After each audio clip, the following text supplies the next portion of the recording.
Loose pajamas and a kurta, a white turban, gold earrings in his ears. When he walked through the market, it seemed as if a Punjabi merchant had arrived. But when he spoke Sanskrit fluently and with logical precision, even the most learned scholars would be left in awe, biting their fingers in admiration of his erudition. Namaste ji, I am Harpreet Kaur. In today's Shatshatanvan program, we will talk about such a great personality of Arya Samaj who, through his writings, spread the principles of Maharishi Dayanand Saraswati ji. Not only did he follow the path shown by him, but he also showed society a new direction. The date was October 27, 1893. Born on the sacred land of Amritsar, Punjab, Bhagwat Dutt filled his home with joy. This family were followers of Maharishi Dayanand ji, so everyone at home had a deep love for the Sanskrit language. Bhagwat ji also began learning Sanskrit from his elders at home, and up to 12th grade, he chose science as his subject. But his love for Sanskrit began to overshadow science, and his attachment to the Arya Samaj took him to Lahore. The year was 1915, and he completed his BA in Sanskrit and Philosophy from DAV College. During his studies, his desire to study the Vedas grew stronger, so he decided to work in the research department of the same college. With full dedication, Bhagwat ji took charge of the department's work. Recognizing his diligence, the university administrators made him the head of the department after 6 years. And so, the land of Lahore became Bhagwat ji's field of work. Over the next 13 years, he collected and studied nearly 7,000 handwritten manuscripts, editing and republishing many valuable works among them. Due to certain ideological reasons, he was unable to get along with some people working in the research department. Therefore, Bhagwat ji left the service of DAV College and devoted himself independently to study. Along with his studies and research, Bhagwat ji also began to take an active role in the Arya Samaj. His writings on Maharishi Dayanand Saraswati and the propagation of Vedic religion became highly appreciated by authors. Along with his writing, he became an elected member of the Paropkarini Sabha, the highest institution of the Arya Samaj, and also a member of its scholarly committee. His reputation had now grown as an excellent scholar and orator. He used to travel across the country for Arya Samaj programs, and Pandit Bhagwat, who had become famous as a devotee of Maharishi under the name of Pandit Bhagwat, always emphasized women's education and social equality. A supporter of women's education, Bhagwat ji encouraged his wife Satyavati to study, which was a remarkable example at that time. She became the first woman in Punjab to pass the Shastri examination.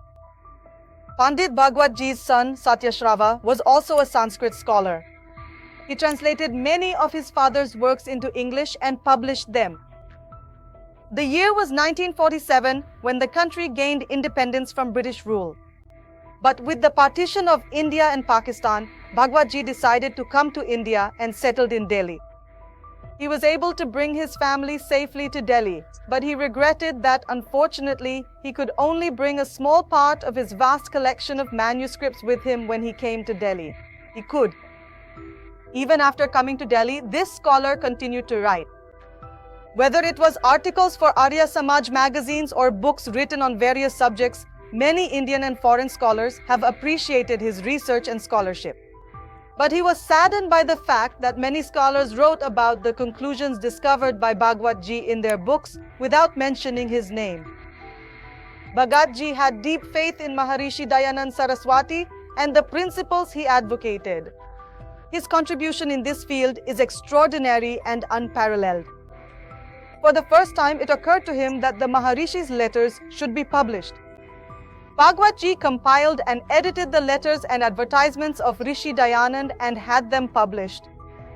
The research-based edition of Satyat Prakash was also published with his cooperation. Pandit Bhagwat ji composed and edited dozens of texts during his lifetime. The comprehensive history of India, which is in 2 parts, was written by Pandit Bhagwat ji through tireless effort, traveling to many places and studying numerous scripts. In one of its chapters, the reasons for the distortions in Indian history were explained, which received much appreciation. At the request of his friends, Bhagwat Ji also had it published in an expanded form as an English tract. Western Indologists study in motives, which was translated into Hindi as the book Paschatya Bhartiya. Similarly, the history of Vedic literature, which is in 3 parts, presents his thoughts on the Vedas and their branches. In this work, Pandit Ji presented the essence of his original thinking on linguistics and the ancient history of India. Pandit Bhagwat Ji's views and arguments were so rigorous that they caused a stir in the scholarly world. This work discusses many such factors whose very existence was previously unknown to people. Similarly, the history of Indian culture, which Bhagwat Ji wrote based on the pure Vedic Indian tradition.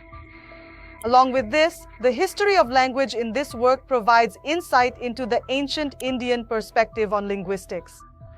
Additionally, the Nirukta written by Bhagwat Ji is a priceless gift for scholars engaged in Vedic research. Among his other works, he wrote books such as Ved, Vidya, Nidarshan, Valmiki, Ramayana, Bal, Kardam, Rigveda, Par, Vyakyan, Mantra, Vyakya, and others. Bhagwat Ji made an invaluable contribution to the world of literature. After the partition, when he settled in Delhi, he also taught Sanskrit and history at Delhi University for some time. Pandit Ji dedicated his entire life to the Arya Samaj for the propagation of Vedic religion. Bhagwat Ji was always ready to engage in social reform activities.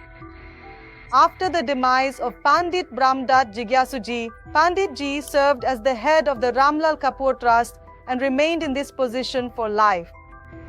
The year was 1900, the 22nd of November. This learned son of Arya Samaj breathed his last in Delhi. The standards set by Pandit Ji in the fields of Indian history, culture, religion, and science are unimaginable. The service that Pandit Ji rendered with his iron pen will always be remembered. A supporter of women's education, a great Sanskrit scholar and writer, a distinguished playwright, and a devoted follower of Maharshi Dayanand, Pandit Bhagwat Ji is honored by the Arya Samaj.